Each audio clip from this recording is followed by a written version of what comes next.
Allô? Non mais allô quoi.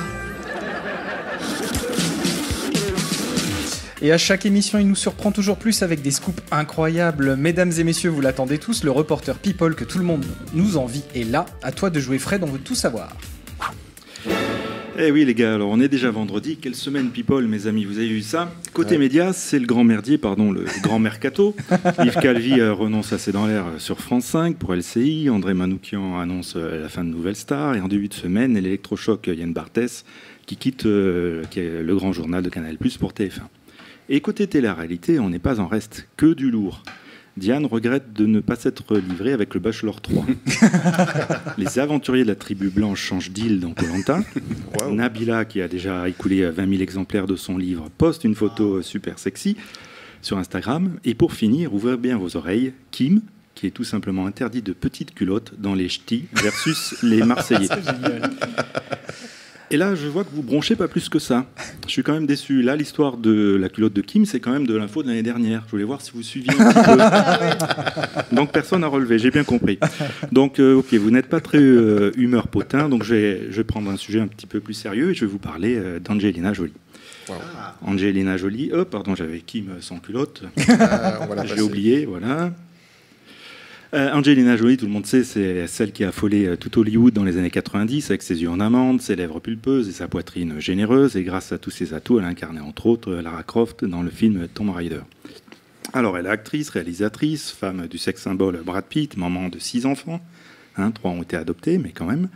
Et avec plus d'une trentaine de films à son actif, on pourrait supposer qu'Angelina profite de la vie et surtout prenne du temps pour elle, surtout quand on sait que sa santé s'est fortement fragilisée depuis de sérieuses amorces de cancer.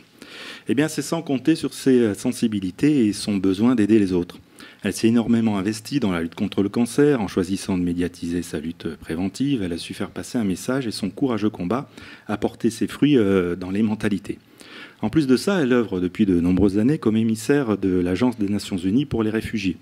Alors elle n'hésite pas à se rendre aux 4 coins du monde pour attirer l'attention sur les urgences de ces régions instables du globe, et elle veut défendre la cause de ces personnes déracinées. Et la semaine dernière encore, elle était au Liban auprès de réfugiés syriens pour travailler à l'amélioration des droits des femmes en santé, éducation, lutte contre les violences, etc.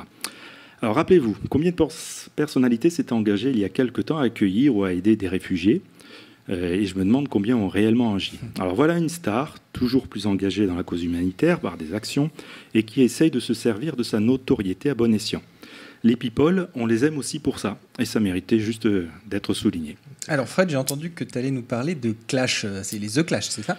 Eh oui, n'en déplaise, alors excuse-moi, c'est la Saint-Greg, à notre expert musique, je vais vous parler de Clash. Je ne sais pas pour vous, mais moi perso, je commence à être agacé par les Clash. À répétition entre les stars.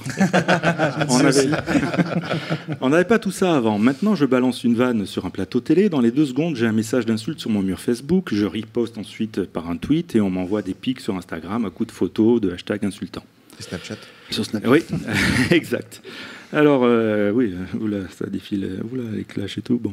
Peut-être oublier la partie image. Quelques exemples du moment, sur le plateau de Touche pas à mon poste, Gilles Verdès, vous savez, celui qui a reçu une gifle, tacle l'émission de Michel Simès, Aventure de médecine. Et la guéguerre est lancée, Michel Simès tweet le meilleur critère pour savoir qu'une émission est réussie, c'est quand Gilles Verdès ne touche pas à mon poste, avoue n'avoir rien compris, avec le hashtag mononeurone. Bon, ça c'est encore gentil. Ensuite, on a par exemple Jean-Marc Morandini qui tweet audience, même avec Cyril Hanouna, Fogiel ne dépasse pas les 700 000 sur France 3 avec Le Divan. Donc du coup, Mathieu Delormeau, acolyte de Cyril Hanouna et grand ami de Marc Fogiel, répond 2 fois plus que toi quand tu l'avais reçu dans ton émission, Face à France, pourtant diffusée 30 minutes plus tôt. Du coup, Jean-Marc Morandini tweet à nouveau. Ah, le toutou à son patron est de sortie. Waf waf, allez à l'attaque. Et ben Mathieu répond, c'est qu'elle devient drôle, Momo. C'est bien de tenter l'humour et tu n'y auras pas moins de réussite que dans le journalisme. Alors comme vous pouvez le voir, ça vole quand même pas très haut. Mais ça y va. Mais la révolution, c'est que maintenant, même Monsieur Tout-le-Monde peut intervenir dans ces échanges hautement intellectuels entre les stars. Par exemple, on avait... merci. On avait Matt... Pokora, ouais, qui part. Alors là, je ne suis pas spécialiste, parlant de Javier Pastore, footballeur argentin qui évolue au PSG. Donc, Matt Pokora qui disait Pastore, ça fait 2 ans qu'il est en France, le mec est toujours pas capable de répondre aux interviews en français. Et un fan qui répond à Matt 10 ans que tu fais de la musique et toujours incapable de faire un bon son. Je peux avoir le nom du monsieur parce que j'aime beaucoup. Je pensais que c'était toi quand j'ai lu le tweet. Et puis il n'y a pas que du Racel qui dure. On a aussi les enfantillages, et notamment ceux de Joe Star, qui livrent une véritable guerre via les médias depuis plusieurs mois. Tout est parti d'une blague du rappeur qui a dit « Quelle est l'unité de mesure de la musique de merde ?» Alors on a l'image. Je peux. C'est le maître Gims. C'est le maître Gims. Bravo Greg. Donc du coup, la réponse du maître Gims ne s'est pas fait attendre. Hein. Je pense que le rêve de Joe Star serait que je réponde pour pimenter sa vie, mais je ne le ferai pas. C'est sa seule façon d'exister. C'est très pauvre ce qu'il fait dans la musique, et je ne le dis pas ça pour le clasher. J'en passe, on en a eu tout un tas. Et encore la semaine dernière, le pauvre maître Gims, qui quand même s'est fait hué au Stade de France lors de la prestation à la finale de la Coupe de la Ligue. Hein. Vous avez dû voir ça aussi. Sans voir rajouter une couche avec Joe Star, qui remet le couvert. Il publie une photo montage sur son compte Instagram dans laquelle on voit un jeune homme en train de prier et qui dit « Seigneur, si on te donne Maître Gims, tu nous rends Bob Marley. » Alors voilà, j'ai pas encore eu la réponse de Maître Gims. Pour le moment, peut-être que le chanteur a d'autres charts à fouetter. Oh, wow. Alors c'est plus des... Ouais. Alors c'est plus des hashtags, mais c'est des haches de guerre par tweet interposé, et ça crée le buzz tout simplement. Outre-Atlantique, certains surfent sur cette vague dans la course à l'investiture. D'ailleurs, Trump sur Twitter, c'est la stratégie du clash permanent. Un tweet sur 8 du candidat comporte une insulte pour discréditer ses adversaires. Et vous avez peut-être vu, il y a même Michelle et Barack Obama qui ont clashé sur Twitter, mais là pour la bonne cause, et c'est plutôt drôle. Alors, on va tenter d'écouter, mais je suis pas... Normalement, il faut le voir, hein, mais on va essayer d'écouter. Je ne sais pas si ça va donner quelque chose. Et en plus, je suis en train de me rendre compte que j'ai oublié le son. Donc, ça aurait rien donné. Ça aurait rien donné. Ouais. C'est pas mal. Je l'ai, mais du coup, en version improvisée. On va voir ça. Donc, le couple Obama a envoyé au prince Harry une vidéo où ils promettent de mettre la pâtée aux Anglais aux Invictus Games. Qui se déroule actuellement aux États-Unis. C'est une compétition sportive qui rassemble des vétérans blessés ou handicapés de 13 pays. Et Michelle Obama dit, bon là je traduis, hey, Prince Harry, tu te rappelles que tu nous avais dit que tu allais tout donner lors des Invictus Games, et Obama, à ses côtés, rajoute attention à ce qui peut arriver. Et puis on voit les soldats qui font un boom comme ça pour les écraser. Et ce à quoi tout le monde ne s'attendait pas, c'est que le prince Harry réponde à cette gentille provocation, et il répond avec sa grand-mère à ses côtés, la reine Elisabeth II. Et c'est plutôt assez rigolo. Je ne sais pas si vous avez vu la vidéo, mais moi je trouve ça c'est touchant. Ouais. Très bon humour anglais. On voit le prince expliquer à sa grand-mère les exploits réalisés lors de ses jeux, et puis il reçoit le tweet de Michelle Obama avec une musique en plus très royaliste, et on voit la grand-mère amusée qui réplique oh vraiment s'il vous plaît, et son petit-fils qui refait le geste boom. Enfin, c'est un tweet clash royal entre grands de ce monde, et ça fait du bien. Ah, bravo. Un